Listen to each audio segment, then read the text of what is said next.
ገዳማት በአንዱ በመልካም ገድል ተጠምዶ ኖረ። ታናሹ አርዮሳዊ ቆስጠንጢኖስ በነገሰ ጊዜ አርዮሳዊ ጊዮርጊስን በእስክንድርያ ሀገር ሊቀ ጳጳሳት አድርጎ ሾመው። ሐዋርያዊ ቅዱስ አትናቴዎስንም ከመንበሩ አሳደደው። ይህ አርዮሳዊ ጊዮርጊስም በማርቆስ ወንበር ላይ ሲቀመጥ ያን ጊዜ በአርዮሳውያንና በእስክንድርያ ምዕመናን መካከል ታላቅ መተላለቅ ሆነ። ሃይማኖታቸው የቀና ብዙዎች ምዕመናንም ክብር ይግባውና በጌታችን ኢየሱስ ክርስቶስ ስም ተገደሉ። ከዚህ በኋላም ይህ አርዮሳዊ ጊዮርጊስ ስለ አባ ቴዎድሮስ እርሱ አርዮሳውያንን ተከራክሮ እንደሚያሸንፋቸው ከቅዱሳት መጻሕፍት ማስረጃ በማምጣትና በማስፈረድ ያሳፍራቸው ነበር። ያን ጊዜ ይህን መነኮስ አባ ቴዎድሮስን ይዘው በየአይነቱ በሆነ ስቃይ እንዲያሰቃዩ ታዘዘ። እንዲሁም አደረጉበት፣ ግን ምንም ጉዳት አልደረሰበትም። ከዚህ በኋላም ኃይለኞች ሯጮች በሆኑ ፈረሶች ላይ እግሮቹንና እጆቹን አስረው በሰፊ ሜዳ ውስጥ እንዲያስሮጧቸው አዘዘ። ይህንንም ባደረጉ ጊዜ ሕዋሳቱ ሁሉ ተበጣጠሱ፣ ራሱም ተቆረጠች። እንደዚህም ሆኖ ነፍሱን በእግዚአብሔር እጅ ሰጠ። 3 አክሊላትንም ተቀዳጀ። አንዱ ድንግልናውን ጠብቆ ስለመመንኮሱ፣ ሁለተኛው ሃይማኖትን ስለማስተማሩና ተከራክሮ መናፍቃንን ስለመመለሱ፣ ሶስተኛውም ስለ ቀናች ሃይማኖት ደሙን በማፍሰሱ ነው። ከዚህም በኋላ ምዕመናን የተቆራረጡና የተበተኑ ሕዋሳቱን ሰብስበው በሳጥን ውስጥ አደረጓቸው። በዚህች ዕለትም መታሰቢያ በዓሉን አደረጉ። እንደ ሌሎቹ ቅዱሳን ሁሉ የምስጋና ድርሰትን በሮማይስጥ ቋንቋ ደረሱለት፣ በጸሎት መጽሐፋቸውን ውስጥ ጻፉት። ለእግዚአብሔር ምስጋና ይሁን፣ እኛንም በዚህ ሰማዕት ጸሎት ይማረን፣ በረከቱም ከእኛ ጋር ትኑር ለዘላለሙ አሜን።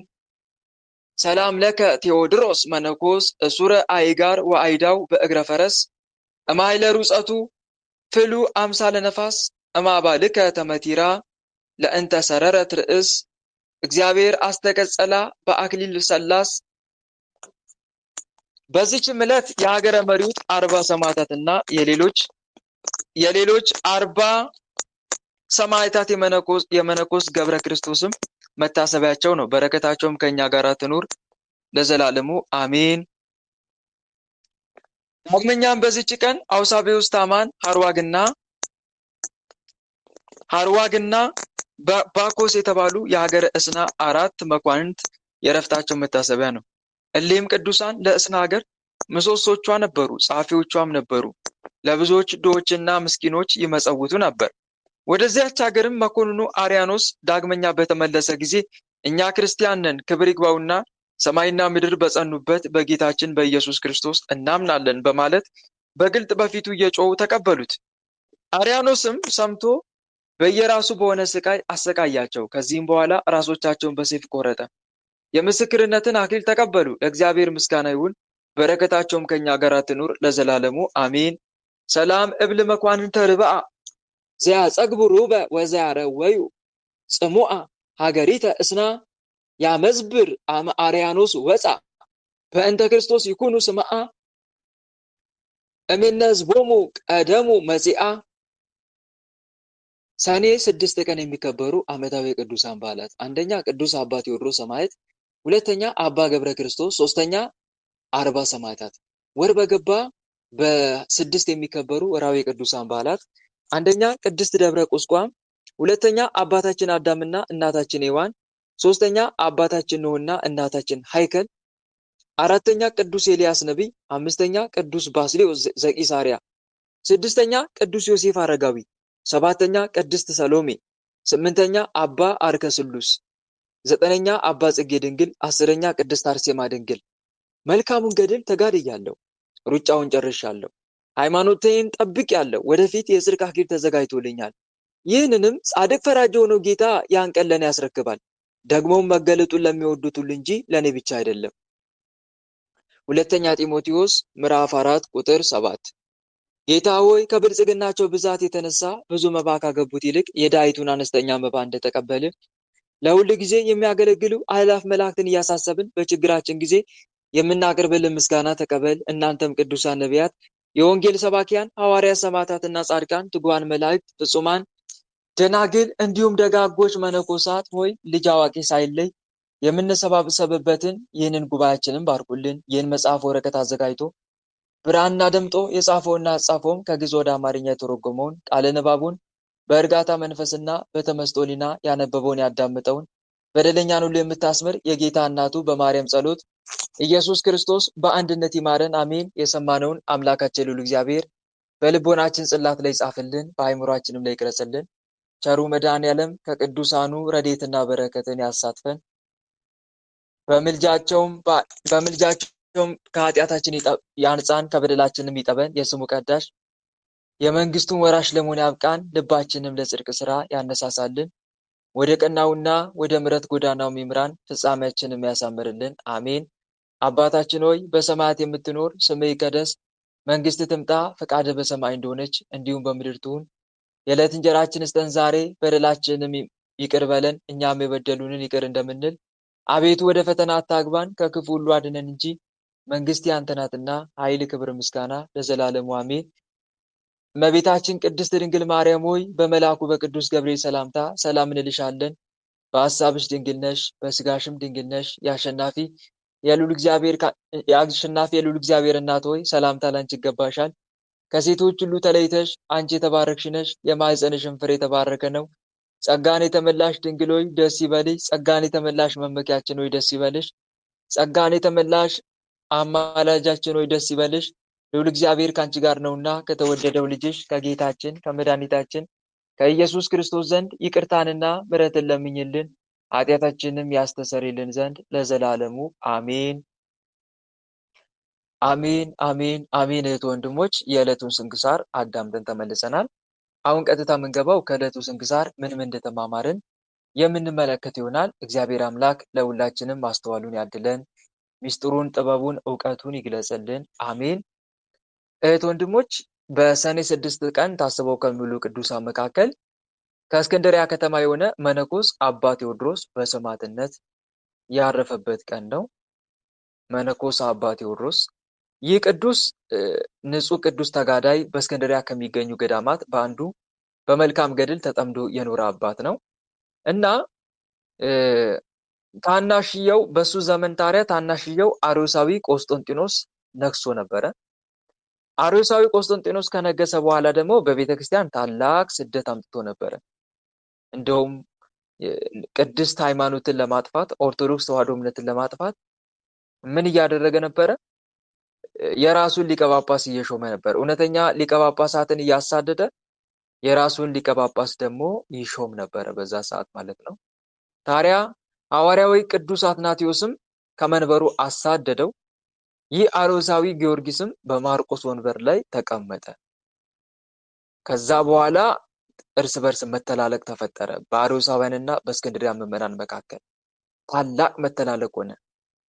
ምክንያቱም አርዮሳውያኑ የእኛን ሊቀ ጳጳስ ተቀበሉ ነው። እስክንድርያውያኑ ደግሞ እውነተኛ ምዕመናኑ ደግሞ ምን ይላሉ? በጭራሽ እኛ አርዮሳዊ ጳጳስ በክርስቶስ ፍጹም አምላክነት የማያምን ጳጳስ በጭራሽ አንቀበልም ብለው ነው የሚተላለቁት ማለት ነው። እውነት ነው። ከባድ ነው አይደለም እንዴ? ከባድ ነው በዛ ሰዓት። ምክንያቱም አስባችሁታል ወንድሞች፣ በክርስቶስ ፍጹም አምላክነት የማያምን ጳጳስ አድርገው ቢሾሙላችሁ የሚሰማችሁን ስሜት እስቲ ያስቡት። ያ ጳጳስ ታዲያ በክርስቶስ ፈጣሪነት የማያምን ጳጳስ፣ ክርስቶስ ፍጡር ነው ብሎ የሚያምን ጳጳስ መጥቶ ቀድሶ ሲያቆርብ ከባድ አይደለም? ንገሩኝ እስቲ። ክርስቶስ ፍጡር ነው ብሎ የሚያምን ሰው ጳጳስ መጥቶ ቀድሶ ሲያቆርባችሁ አይከብድም? ንገሩኝ እስቲ። ይከብዳል አይከብድም? በጣም እኮ ነው የሚከብደው። አርዮሳዊ ጳጳስ እንዴ! የማንን ስጋና ደም ነው ታዲያ የሚያቆርበን? አስቡት እስቲ። የማንን ስጋና ደም ነው የሚያቆርበን? ክርስቶስ ፍጡር ነው ካለ የፍጡሩን ስጋ ነው የሚያቆርበን ቀድሶ። እሺ የፍጡሩን ስጋ ቀድሶ ካቆረበንስ እንዴት በፍጡር ስጋና ደም መዳን ይቻላል? በጣም ከባድ ነው የእውነት። ቤተክርስቲያን እንዲህ አይነት ከባድ ፈተና ነበረ። ደግሞ እኮ መጽሐፍ ቅዱስ እየጠቀሰን ነው ክርስቶስ ፍጡር ነው ብሎ ለማሳመን የሚሞክረው። መጽሐፍ ቅዱስ የሚለው ክርስቶስ ፈጣሪ ነው ብሎ ነው። ለአብነት ያክል እናንሳ ካለን ኤፌሶን መልእክት ላይ ምዕራፍ 2 ቁጥር 10 ላይ ስትመለከቱ ምን ይላል? እኛ ፍጥረቱ ነንና እንመላለስበት ዘንድ እግዚአብሔር አስቀድሞ ያዘጋጀው መልካም ስራ ለማድረግ በክርስቶስ ተፈጠርን ይላል። ሁሉ በእርሱ ተፈጠረ ይላል ስለ ክርስቶስ ሲናገር ቆላስይስ መልእክት ምዕራፍ 1 ቁጥር 15-19 ላይ። አስቡ ታዲያ ይሄ ጳጳስ መጥቶ እኔ ነኝ ጳጳሳችሁ ቀድሼ ላቁርባችሁ ሲሉ ዲያቆን ልሹምላችሁ ሲል፣ ካህን ልሹምላችሁ፣ ቄስ ልሹምላችሁ ሲል አስቡት። በጣም ከባድ ነው። እና ምዕመናን እንግዲህ የእስክንድሪያ ምዕመናን የተጋደሉት ለዚህ ነው። እርስ በርስ መተላለቅ ሆነ በመሃላቸው ስለ ሃይማኖት መጋደል። እነኛ አንቀበልም ነው፣ ይሄ ደግሞ ትቀበላላችሁ በግድ ነው። እንግዲህ ስለ ሃይማኖት መጋደል አንዱ ይሄ ነው፣ አለመቀበል። እኛ ከሰበክንላችሁ ውጪ አደላለው ቅዱስ ጳውሎስ እኛ ወደ ገላትያ መልእክት ላይ እኛ ከሰበክንላችሁ ውጪ የሰማይ መልአክ እንኳን መጥቶ ከሰማይ ወርዶ ሌላ እንግዳ የሆነ ትምህርት ቢያስተምራችሁ ምን አድርጉት ነው ያለው? ተቀበሉት ወይስ አትቀበሉት? አትቀበሉት ነው አይደል? እኛ ከሰበክንላችሁ በጭራሽ እንዳትቀበሉት ነው ያለው። እንግዳ የሆነ ትምህርት የሚያመጡላችሁን ሰዎች እንዳትታገሷቸው ነው ያለው ቅዱስ ጳውሎስ። አትታገሷቸው፣ በመንበራችሁ ላይ አታስቀምጧቸው፣ ካህን ዲያቆን እንዲሾሙ አትፍቀዱላቸው ነው ያለው። መድረክ አትስጧቸው ነው እንደውም ጭራሽ ያለው። ይሄ ደግሞ መድረክ ስጡኝ፣ በመንበር ላይ በቅዱስ ማርቆስ መንበር ላይ ልቀመጥ አለ። ክርስቲያኖች ደግሞ የለም አይሆንም፣ በጭራሽ እኛን ገር ለመቀመጥ ትችላለህ፣ በጭራሽ አሳልፈን አንሰጥም፣ ቅድስት ቤተክርስቲያንን ለአርዮሳውያን አሳልፈን አንሰጥም። እንደውም ይገርማቸዋል፣ በዛ ዘመን ክርስቶስን ሁለት አካል ሁለት ባህሪ የሚሉ ሰዎች ተነስተው ነበር። ማናት እቺ? የቅዱስ ዮሐንስ ማን ነው? የቅዱስ ዲዮስቆሮስን ጥርሱን ያራገፈች ማን ነበረች? እስቲ ንገሩኝ። ንግስት ማናት? የቅዱስ ዲዮስቆሮስን ጥርሱን ያራገፈች ጽሙን ያስነጨች በደንገጥሮቿ ማናት? አውዶሊያ ቅድስት ማናት? አውዶሊያ። አውዶክሲያ ለማለት ፈልገ ነው? አይደለችም። ግን እሷ አይደለችም። ንግስት አውዶክሲያ መጥምቅ ማናት? ቅዱስ ዮሐንስ አፈወርቅን ያሳደደች ናት አውዶክሲያ። ግን እቺ አንድ ሴት ናት። ማናት? እንደውም ዲዮስቆሮስን ጥርሱን አስረግፋ በሴቶች ደንገጥሮቿ ጽሙን ሁሉ አስነጭታ፣ ከዛ ቅዱስ ዲዮስቆሮስ ጥርሱን ሰብስቦ ጽሙን ሰብስቦ ለእስክንድሪያ ምዕመናን ይሄ እንኩ ተቀበሉኝ፣ ይሄ የሃይማኖት ፍሬ ነው ብሎ ሰጣቸው። ዲዮስቆሮስ ማናት? ንግስት ብርክሊያ ትባላለች። እሺ እንዳትረሷት። ንግስት ማናት የምትባለው? ንግስት ብርክሊያ። በትክክል ንግስት ብርክሊያ ትባላለች። እንደዚህ አይነት ደረጃ ሁሉ ዋጋ የከፍሉ ነበር ለማለት ፈልጌ ነው። እንደውም አንድ ታላቅ ቅዱስ ነበር፣ ስሙ ጠፍቶብኝ ነው እንጂ አርዮሳውያኑ ይገርማቸዋል፣ ቅዳሴ ሊቀድሱ ቤተ መቅደስ ገቡ። ልክ እንደ ኦርቶዶክሳውያን ያውም በኦርቶዶክስ መንበር ላይ ሆነ፣ በኦርቶዶክስ ቤተክርስቲያን መንበር ላይ ገቡላችሁና በማን አለብኝና መስዋዕት አቅርበው ቅዳሴን ቀድሳሉ። ከዛ መንፈሳዊ ቅናት አደረበትና አንድ ሰው ዘው ብሎ ገባ። ቅዳሴ እየቀደሱ እያለ እኮ ነው፣ በመሃል እኮ ነው። ይሄ የረከሰ መስዋዕታችሁን በእውነተኛ ሃይማኖት ውስጥ ልትቀድሱ አይገባም ብሎ መስዋዕቱን ሄደና ከመንበሩ ላይ ገለበጠባቸው፣ መስዋዕቱን አውርዶ። ከዛ በኋላ ደበደቡት፣ አይገልጸውም። ሰውነቱ እስኪጣመም ድረስ ነው የደበደቡት፣ የሌለ ነው የደበደቡት። እንደውም በዛው ሰማዕትነትን ተቀበለ። ይገርማቸዋል፣ ሰማዕትነትን ተቀበለ። ይሄ ለሃይማኖት የሚከፈል መስዋዕትነት ነው። ለሃይማኖት የሚከፈል መስዋዕትነት ነው። የተቀደሰውን ለምን አትስጡ ይባላል? እስቲ ንገሩኝ።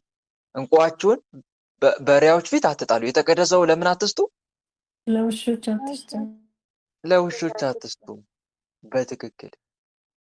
እና አንድ የምንማረው ትምህርት ይሄን ነው፣ ለሃይማኖት መጋደል እንደሚገባ። ከዛ በኋላ ይገርማቸዋል። ግን ከዚህ መካከል አንዱ ተነስቶ በጣም በሚገርም ሁኔታ እንትን ያደርግ ነበረ። ይሄ በሃይማኖት በተለይ ዲቤት ያደርግ ነበር፣ ንጽጽር ስራ ይሰራ ነበር። ማን ነው? መነኮስ ቴዎድሮስ ይባላል። ይሄ ቅዱስ ደግሞ እንደ ሌሎቹ ግብግብ አልፈጠረም። እንደ ሌሎቹ ምዕመናን አትገቡም ትገባላችሁ አይነት ነገር አይደለም የፈጠረው። ምንድነው የጀመረው? የሃይማኖት በእውቀት የመርታት ስራ ነው እየሰራ ያለው። በእውቀት የመርታት ስራ። በነገራችን ላይ ከሁሉም ይሻለው እሱ ነው። ኃይል ከመጠቀም የትኛው ይሻላል? እስቲ ንገሩኝ። ኃይል ከመጠቀም በእውቀት መርታት አይሻልም? ማሳመን፣ በፍቅር ማስተማር። ከዛ ሌላውን ለማን መስጠት አሳልፈው? ለማን አሳልፈው መስጠት? ለፈጣሪ አሳልፈው መስጠት። እና መነኮስ ቴዎድሮስ እንደዛ ነበረ ሲያደርግ የነበረው። ይሄ ታናሽየው ማን ነው? ቆስጠንጢኖስ ግብፃውያኑ አልቀበልም አሉ፣ እየተገዳደሉ ነው የሚባል መልእክት ተላከለት። እንደዛማ በጭራሽ አለና እንደውም ሌላ ወታደር ላከ። ተጨማሪ ወታደር ላከና ፍጇቸው አለ። ክርስቲያኖችን ምን በሏቸው? ፍጇቸው። የኔን ሊቀ ጳጳስ ማይቀበሉትን እንዳል አንገታቸውን በሏቸው። የምን ቀልድ ነው? በሃይማኖት ቀልድ አለ እንዴ ብለው አስጨፈጨፋቸው። አይገልጸውም። ወታደር አስልኮ ማለት ነው። ግን እንደዚህ ሲደረግ በቃ ክርስቲያኖች ደከሙ። በኃይል ማሸነፍ እኮ አይቻልም ወንድሞች። ኃይል ከመጠቀም ይልቅ ምን መጠቀም ይሻላል? አንደኛ ወደ ፈጣሪ መጮህ፣ ሁለተኛ ምን ማድረግ? ማስተማር። በጥበብ ማስተማር፣ በፍቅር በጥበብ። ሌላው ኃይል ሲመጣብን ደግሞ ለፈጣሪ አሳልፎ መስጠት። ከዛ እግዚአብሔር ስራውን ይሰራል። እኛ በጸሎት ከተጋን፣ ሁለተኛ ሲቀጥል ደግሞ ማድረግ በምንችለው ሁሉ የምንጓዝ ከሆነ እግዚአብሔር ጣልቃ ይገባል። ያንን ንጉስ ያዋርደዋል፣ ወዲያው ፈጥኖ ያጠፋዋል። ከዛ ሌላ እውነተኛ ንጉስ ያስነሳል ማለት ነው። እና አንድ የምንማረው ትምህርት ይሄ ነው። ታዲያ መነኮስ ቴዎድሮስ ምን ያደርግ ነበረ? ሃይማኖታዊ ንጽጽር ስራ ይሰራ ነበረ፣ ያስተምር ነበረ። ከቅዱሳት መጽሐፍት ማስረጃ እያመጣ ይኸው ተመልከቱ፣ የእናንተ እኮ አርዮስ እንደዚህ ስተዋል፣ እሱ እኮ ፍጡር ያለው እኮ ከዚህ ተነስቶ ነው፣ ነገር ግን ተሳስቷል እያለ ጥቅስ እየጠቀሰ ከመጽሐፍ ቅዱስ ሲያስተምር አርዮሳውያንን አሳፈራቸው። ከዛ ብዙ አርዮሳውያን ወደ ቀጥተኛ እምነት መምጣት ጀመሩ፣ ወደ ትክክለኛ እምነት መግባት ጀመሩ። ከዛ ጊዮርጊስ አርዮሳዊ መናፍቁ ሊቀ ጳጳስ ብቻውን መቅረት ጀመረ።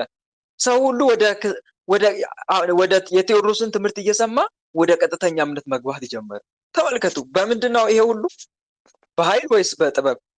በእውቀት ወይስ በኃይል በጉልበት? ንገሩኝ። በእውቀት ነው አይደለም?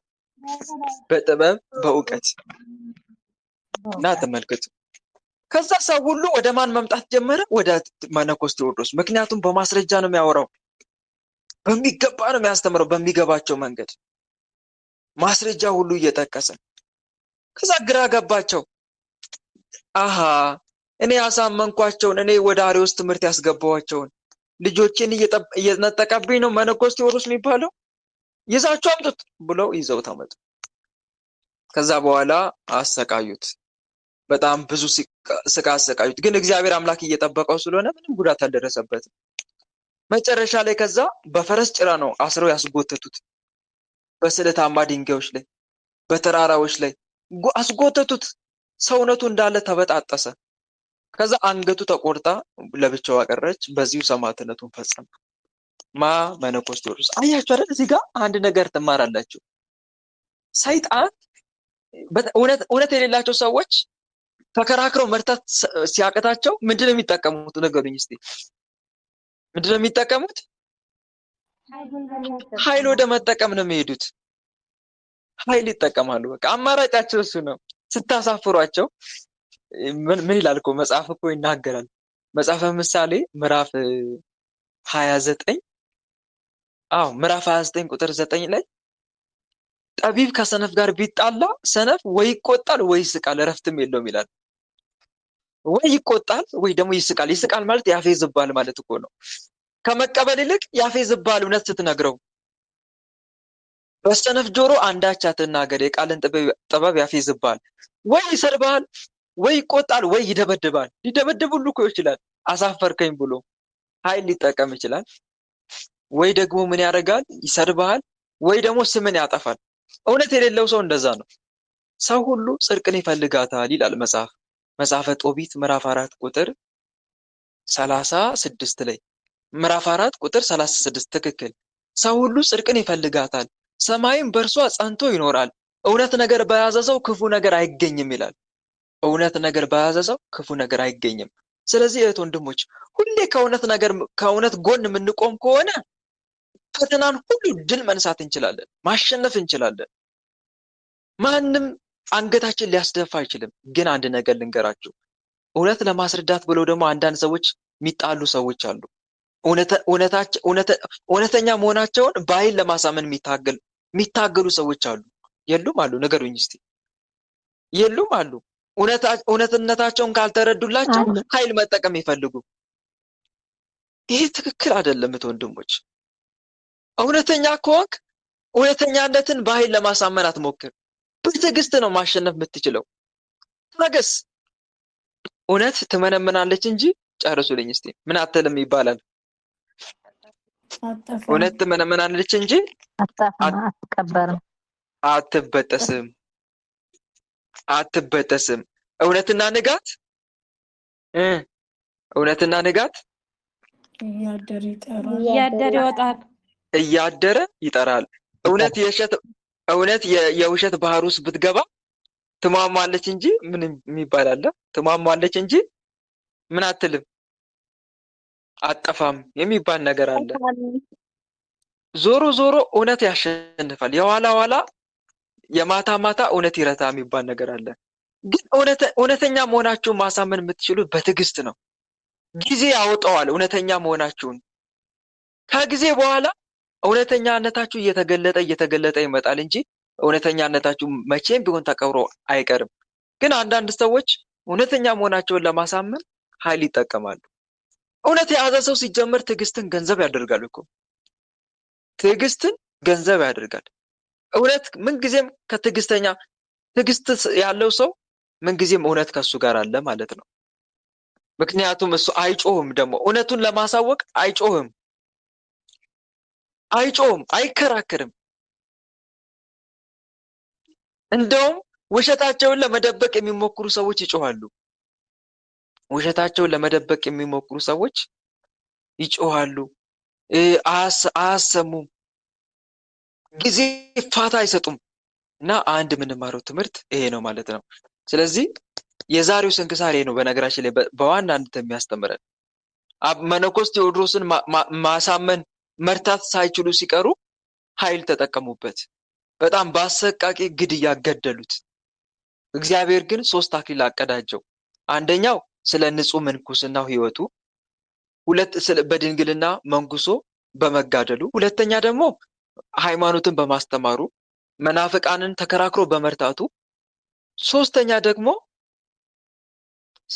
ስለ ሰማዕትነት ደሙ በመፍሰሱ። ስለ 3 አክሊል እዚህ ጋር አንድ ነገር እንማራለን ወንድሞች። በሁሉም ነገር መጋደል አለብን። እሺ፣ በአንድ የትሩፋት ብቻ ስራ መስራት የለብንም። በሁሉም ነገር እንሳተፍ። በጾሙ፣ በጸሎቱ፣ በስግደቱ፣ በሁሉም ነገር። ስለ ምንኩስና ከተማርን በነገራችን ላይ ምንኩስናን እንደ አባ ቴዎድሮስ ከዓለም ላይ ወጥቶ ከማስተማር ጋር አስተባብሮ ያዙ ብዙ ቅዱሳን አሉ። ለምሳሌ ለአብነት ያክል እናንሳ ከተባለ አቡነ ተክለ ሃይማኖት መነኮስም ናቸው፣ መምህርም ናቸው። ዓለም ላይ ወጥተው ያስተምራሉ። ሲያስተምሩ ነው እድሜያቸውን የጨረሱትም። እንደዚሁም ደግሞ በበዓት ደግሞ በተለይ እንደ አብይ ጾም ሲመጣ ለ40 ቀን ዘግተው ይጋደላሉ አቡነ ተክለ ሃይማኖት። ሌሎችም ብዙዎችም ማንሳት ይቻላል። እና አቡነ ሀብተ ማርያም ሌሎችንም ማንሳት ይቻላል። አንዳንዶች ደግሞ ከገዳም ሳይወጡ በዓታቸውን አጽንተው እስከ ዕለተ ሞታቸው የሚጋደሉ አሉ። ለአብነት ያክል አባ ጳውሊ ርዕሰ ባህታዊ ማንሳት ይቻላል። ሌላ ቅድስት ግብፃዊቷ ማርያም፣ ሌሎችንም ማንሳት ይቻላል። እነሱ በረሃ ጸንተው የሚጋደሉ አሉ። እና ምን ለማለት ፈልጌ መሰላችሁ ወንድሞች፣ ካስቻለን እግዚአብሔር አምላክ ከረዳን በሁሉም የትሩፋት ስራ ብንሳተፍ መልካም ነው። በአንድ ትሩፋት ብቻ መጽናት ሳይሆን በሁሉም ከቻልን በሁሉም መሳተፍ መቻል አለብን። እግዚአብሔር እስካስቻለን ድረስ ማለት ነው። ይህንን ያልኳችሁ ከአንድ ነገር ተነስቼ ነው። በአንድ ዘመን 7 ሴቶች በጣም ይጋደሉ ነበር። የሚጋደሉት ግን በአንድ የትሩፋት ስራ ብቻ ነው። ምን ያደርጉ ነበረ መሰላችሁ? ለ7 ቀን ይጾማሉ። ለስንት ቀን አልኳቸው? ለስንት ቀን? ለሰባት ለ7 ቀን ይጾማሉ፣ ግን ስራ አይሰሩም። ምንም አይነት ነገር ስራ አይሰሩም። ለምን ከተባለ ይደክማቸዋል። እውነት ነው። ለ7 ቀን ሙሉ እየጾሙ ምን አይነት ስራ የመስራት አቅም ይኖራቸዋል? ከዛ እመምኔቷ ተነሳችና ለሊቀ ጳጳሱ ተናገረች። አባታችን አቤት፣ በእኛ ገዳም ለ7 ቀን የሚጾሙ መነኮሳት ሴቶች አሉ፣ ግን ስራ አይሰሩም። በዚህ ምክንያት ስራ ሊሰሩ አልቻሉም። እና አባታችን አንድ ነገር በለን አለች እመምኔቷ። ከዛ እንደዚህ ብለው እኚህ ሊቀ ጳጳስ መከሩ።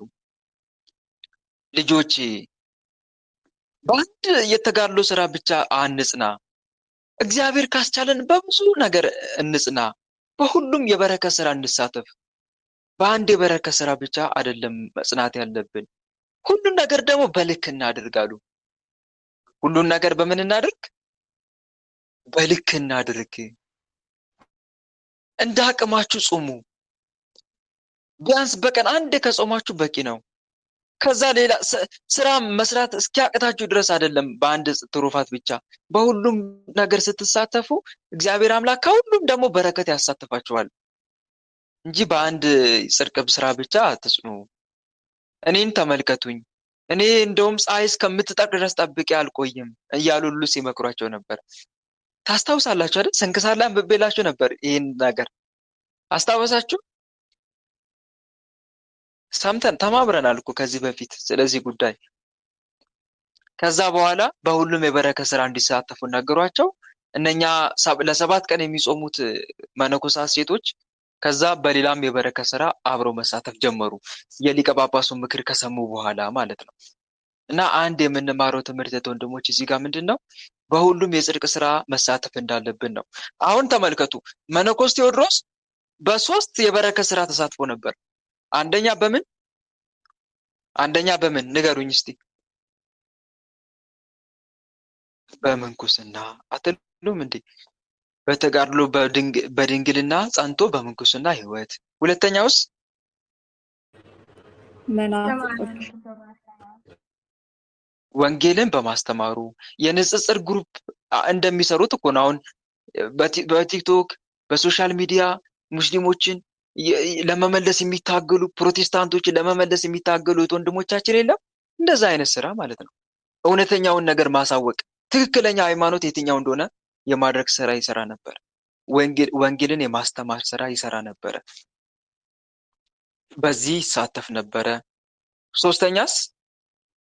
ሶስተኛስ በየትኛው የበረከት ስራ ተሳተፈ? የሰማዕትነት። አያችሁ አይደል? በ3ቱም በመሳተፉ እግዚአብሔር አምላክ 3 አክሊል አቀዳጀው። 3 አክሊል። በምንኩስና ብቻ ጸንቶ ቢኖር ኖሮ ስንት አክሊል ነበር የሚያገኘው? እስቲ ንገሩኝ። ስንት አክሊል ነበር የሚያገኘው? አንድ። እሱም ስለምንኩስናው። በቃ ይሄ ነው። እና አያችሁ አይደል? በብዙ የበረከት ስራ መሳተፍ ምን ያክል ዋጋ እንደሚያስገኝ። እኛም ወንድሞች በእንደዚህ አይነት የበረከት ስራ በመሳተፍ የትሩፋት ስራ በማብዛት እግዚአብሔርን ደስ የሚያሰኙ ነገሮችን ምን ሊያስደስተው ይችላል?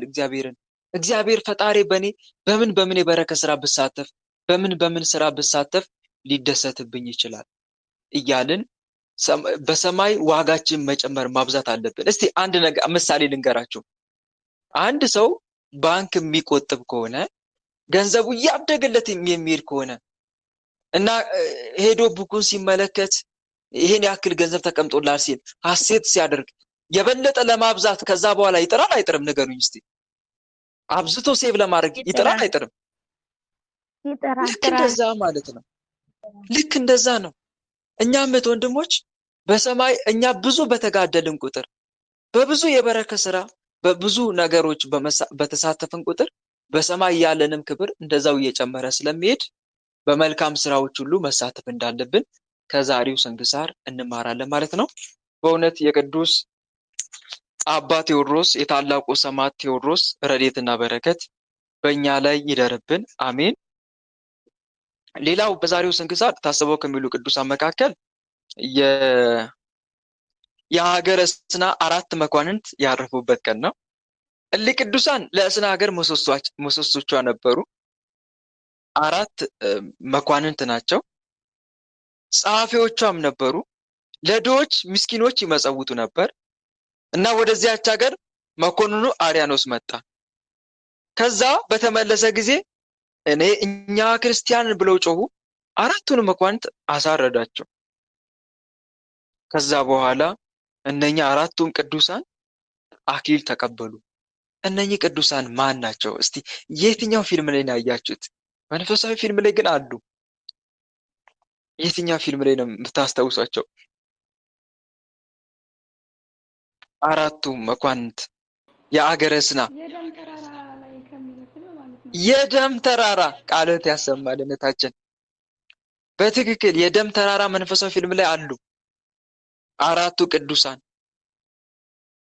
እነኚህ ቅዱሳን መኳንንት ናቸው። ጸሐፊዎቿም ነበሩ ለዛች ሀገር ለዛች ከተማ እና ደሞዛቸውን ምን ነበር የሚያደርጉት? ድሆችን በማብላት የተራቡትን በማጠጣት የተራቡትን በማብላት የተጠሙትን በማጠጣት ነበረ። እንደውም በዛች ሀገር ሰዎች እጅግ በጣም ተወዳጅነትን አትርፈው ነበረ እና እዛ መንፈሳዊ ፊልም ላይ የበለጠ ታያላችሁ ስለነኚህ ቅዱሳን። በበረከት ስራ ሁሉ ይሳተፉ ነበረ። በሚገባ ቅን ፍርድም ይፈርዱ ነበረ እና መልካም ተጋድሏቸው ያማረ ስለሆነ ሰይጣን ቀናባቸውና አርያኖስን ሰደደላቸው። አርያኖስ ሄዶ ፈጃቸው እነኚህን 4ቱን ቅዱሳን ማለት ነው። እግዚአብሔር ግን መልካም ነገር ስላዘጋጀላቸው ነው። በሰማይ የክብር አክሊል ላቀዳጃቸው ስለፈለገ ነው። ሰይጣን ግን ለኃጢአተኛ ዓለም ምሳሌ እየሆኑ ስላስቸገሩት ሰው ሁሉ እነሱን እየተመለከተ ወደ ቅድስና ሕይወት እየመጣ ስላስቸገሩት ነው። እነሱን ባጠፋቸው ለዚህ ዓለም ምሳሌ የሚሆን ትውልድ ከምድር አጠፋለሁ ብሎ ስለሚያስብ ነው ሰይጣን እነሱ ላይ ሰይፍ የመዘዘው። እግዚአብሔር ግን የክብር አክሊል ሊያቀዳጃቸው ነው። በአጭሩ የድካማቸውን ዋጋ በመንግስተ ሰማይ ሊሰጣቸው ስለፈለገ ነው እና እነኚህ ቅዱሳን በእንደዚህ አይነት ሕይወት ያረፉ ቅዱሳን ናቸው። በእውነት ቸሩ መድኃኔዓለም የእነኚህን ቅዱሳን ረድኤትና በረከት በሁላችንም ላይ ያሳድርብን፣ አሜን። ይህን ይመስላል ወንድሞች የዛሬው ስንክሳር። በዚህ መልኩ ያስተማረን የመከረን የገሰጸን አምላካችን ልዑል እግዚአብሔር በእውነት ስሙ ከአጽናፍ እስከ አጽናፍ ለዘላለም የተመሰገነ ይሁን። እኛም በሰማነው ቃል በተማርነው ትምህርት 30፣ 60፣ 100 የምናፈራ አድርገን የስሙ ቀዳሽ የመንግስቱን ወራሽ ለመሆን ያብቃን። ልባችንም ለጽድቅ ስራ ያነሳሳልን። ወደ ቀናውና ወደ ምሕረት ጎዳናው ይምራን። ፍጻሜያችንም ያሳምርልን። አሜን። ወስብሐት ለእግዚአብሔር ወለወላዲቱ ድንግል ወለመስቀሉ ክቡር። ይቆያል። አሜን። ወንድማችን ቃል አሜን።